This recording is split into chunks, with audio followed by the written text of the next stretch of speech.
भूपति ने खुश होकर उसी समय बरद्वान पत्र लिखकर भेज दिया। विवाह का दिन निश्चित हो गया। इस अवस्था में अखबार बंद कर देना पड़ा।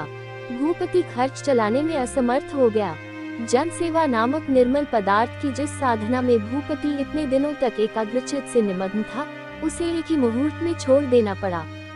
भूपति के जीवन की सभी धाराएं जिस अभ्यस्त मार्ग में गत 12 वर्षों से अविराम गति से प्रवाहित होती आ रही थी, वे मानो अचानक एक ही स्थान पर जल के बीच पड़ गईं। इसके लिए भूपति बिल्कुल तैयार नहीं था। अचानक रुकावट पड़ने वाले अपने इतने दिनों के समस्त उद्योग को वह कहां लौटा कर ले जाए, ये कठिन समस्या उसके समक्ष नर्तन करने लगी। सभी कारोबार मानो उपवास करने वाले अनाथ बच्चों की भांति भूपति के मुंह की तरफ देखने लगे। भूपति उन सबको अपने अंतःपुर में करुणामयी सेवापरायणा पत्नी के सामने लाकर खड़ा कर दिया। पत्नी के मन में उस समय विविध चिंताएं व्याप्त हो रही थी। वह मन ही मन कह रही थी, यह क्या ही आश्चर्य की बात है। अमल का विवाह होगा ये तो अच्छी बात है, किंतु इतने दिनों के बाद हम लोगों को छोड़कर दूसरे के घर विवाह करके विलायत चला आएगा, इससे उसके मन में एक बार कुछ द्विविधा उत्पन्न हुई। इतने दिनों तक उसे हम लोगों ने इतने यत्न से रखा और ज्यों ही विदाई लेने का जरा सा मौका मिला, त्यों ही कमर कसकर तैयार हो गया, मानो इतने दिनों से अवसर ढूंढ रहा था। परंतु मुंह में कितना मीठापन, कितना प्रेम, मनुष्य को पहचानना बहुत कठिन है। कौन जानता था कि जो व्यक्ति इतना लिख सकता है उसके पास कुछ भी हृदय नहीं है। उसने अपने हृदय की विशालता के साथ अमल के हृदय की तुलना करके उस शून्य हृदय के प्रति अत्यंत अवज्ञा दिखलाने की चेष्टा की, किंतु ऐसा वह न कर सकी।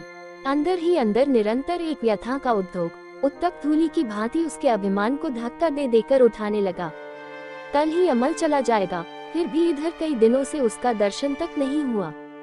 हम लोगों के बीच आपस में एक तरह का जो मतभेद उपस्थित हो गया है, उसे मिटा देने का फिर मौका तक नहीं मिलेगा। प्रति क्षण चारुलता सोचती रही, अमल खुद ही आ जाएगा। हम लोगों के इतने दिनों के खेल इस प्रकार टूट-फूटे ही जाएंगे, किंतु अमल तो आ ही नहीं रहा है। अंत में विवश होकर चारुलता ने अमल को स्वयं बुलवाया। अमल ने कहला भेजा कि थोड़ी देर में आ रहा हूँ। चारुलता अपने बरामदे की चौकी पर जाकर बैठी। सवेरे से ही घने बादल छा गए हैं। चारुलता अपने बिखरे हुए बाल समेटकर हाथ में पंखा लेकर कहने लगी, बहुत देर हो गई पर अमल का पता नहीं। उसके हाथ की पंखी रुक गई। क्रोध, दुख एवं अधैर्य से उसकी छाती फूल उठी। मन ही मन कहा, अमल नहीं आया तो हर्ज ही क्या। किंतु इतने पर भी पैर की आहट सुनते ही उसका मन दरवाजे की तरफ दौड़ जाने लगा। दूर गिरजाघर में 11 बजने को आवाज सुनाई पड़ी। स्नान कर चुकने पर अब भूपति भोजन करने आवेगा। अभी आधा घंटा समय है, अब भी यदि अमल आ जाए। जैसे भी हो इतने दिनों के नीरव झगड़े को आज मिटा देना ही ठीक है। अमल को इस तरह विदाई नहीं दी जा सकती। समान उम्र के देवर भौजाई के बीच जो बराबर का मधुर संबंध मौजूद है और तरह तरह के विचारों के संघर्ष, स्नेह के अनेक अत्याचार, सुखालोचनाओं से विजड़ित चिरछाया में जो लतामंडप बना हुआ है, उसे क्या अमल आज धूलि में मिलाकर बहुत दिनों के लिए दूर चला जाएगा। उसकी जड़ में क्या अंतिम बार के लिए जल सींच कर न जाएगा। अनेक दिनों से देवर भौजाई के बीच जो संबंध रहा है, उसका क्या यही अंतिम अश्रुजल है। प्रायः आधा घंटा समय और बीत चला। जूड़े को देखकर इसके एक गुच्छे में अंगुली डालकर चारुलता बड़ी तेजी से उसे बार बार लपेटने और खोलने लगी। आंसू रोकना कठिन हो गया।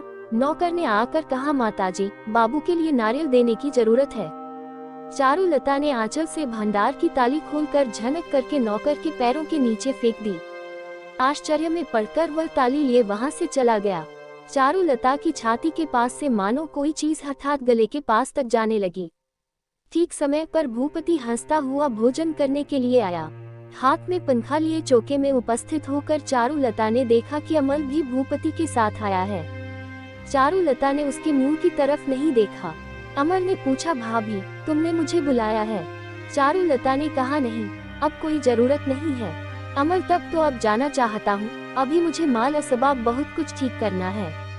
उस समय चारुलता ने तेज निगाह से एक बार अमल के मुंह की तरफ देखा, कहा, जाओ। अमल चारुलता के मुंह की ओर एक बार देख कर चला गया। भोजन कर चुकने पर भूपति प्रायः कुछ समय तक चारुलता के पास बैठा करता है, परंतु आज लेन देन के हिसाब किताब में अत्यंत व्यस्त होने के कारण उसने कुछ उदास होकर कहा, आज मैं और अधिक देर तक यहाँ नहीं रह सकूंगा। आज बहुत झंझट है। चारुलता ने कहा, जाओ ना, भूपति ने सोचा चारुलता नाराज हो गई। कहा, इसका मतलब यह नहीं है कि अभी तुरंत ही चला जाऊंगा। कुछ विश्राम करने के पश्चात कहकर बैठ गया। फिर उसने देखा कि चारुलता उदास है।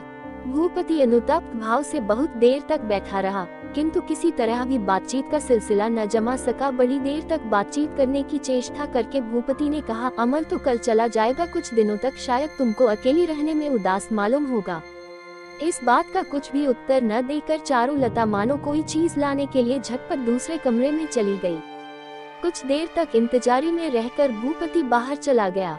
चारुलता ने आज अमल के चेहरे की तरफ गौर से देखकर मालूम कर लिया कि इधर कुछ ही दिनों में अमल बहुत दुबला हो गया है। उसके चेहरे पर जवानी की वह स्फूर्ति नहीं रह गई है। इससे चारुलता को सुख के साथ साथ दुख भी मालूम हुआ। आसन वियोग से ही अमल दुबला पतला हो रहा है, इसमें चारुलता को कुछ भी संदेह नहीं रहा। किंतु इस हालत में भी अमल का ऐसा व्यवहार क्यों है? वह किस कारण दूर दूर भागा फिरता है? विदाई के समय को वह जानबूझकर क्यों विषाक्त कर रहा है? बिस्तर पर लेटकर वह सोचने लगी। सोचते सोचते अचानक चकित होकर वह उठ बैठी। हठात मंदा की बात याद पड़ी। कदाचित अमल भांडा को प्यार करता हो। मंदा चली गई। शायद इसी कारण ही अमल इस प्रकार छे। अमल का मन क्यों ऐसा हो सकता है? इतना तुच्छ विचार, ऐसा कलुषित भाव, विवाहित रमणी के प्रति उसका मन आकर्षित हो जाएगा? असंभव। संदेह को बड़ी कोशिश से उसने हटा देना चाहा, किंतु संदेह उसे जोरों से पकड़े रहा। धीरे धीरे विदाई का समय आ गया। बादल आकाश में छाए रहे। अमल ने आकर कांपती हुई आवाज में कहा, भाभी, मेरे जाने का समय हो गया है, तुम अब से भैया की देखभाल करना। उनकी हालत बहुत ही संकटपूर्ण है। तुम्हारे सिवा उनके लिए सांत्वना का कोई दूसरा मार्ग नहीं है। भूपति को बराबर उदास और चिंतित देखकर अमल ने उनकी दुर्दशा का कारण मालूम कर लिया था। भूपति किस तरह चुपचाप अपनी मनोव्यथा के साथ युद्ध कर रहा है। किसी से सहायता या सांत्वना न मिलने पर भी अपने आश्रित और आत्मीय स्वजनों को इस संकट में विचलित न होने दिया। इन बातों को सोचकर वह चुप ही रहा। इसके बाद उसने चारुलता की हालत पर विचार किया, अपनी स्थिति पर भी विचार किया और चेहरा लाल हो उठा। जोर देकर मन ही मन बोला, चूल्हे में जाए आषाढ़ का और अमावस्या का प्रकाश। बैरिस्टर होकर लौट आने पर यदि मैं भैया की मदद कर सकूं तभी मैं मनुष्य हूँ। पिछली रात की सारी रात जागकर चारुलता ने निश्चय कर लिया था कि विदा करते समय अमल से क्या बातचीत करेगी। साहस्य, अभिमान और प्रफुल्ल उदासीनता से मच कर उन बातों का उसने खूब अभ्यास कर रखा था, किंतु विदाई के समय चारुलता के मुंह से एक बात भी नहीं निकली।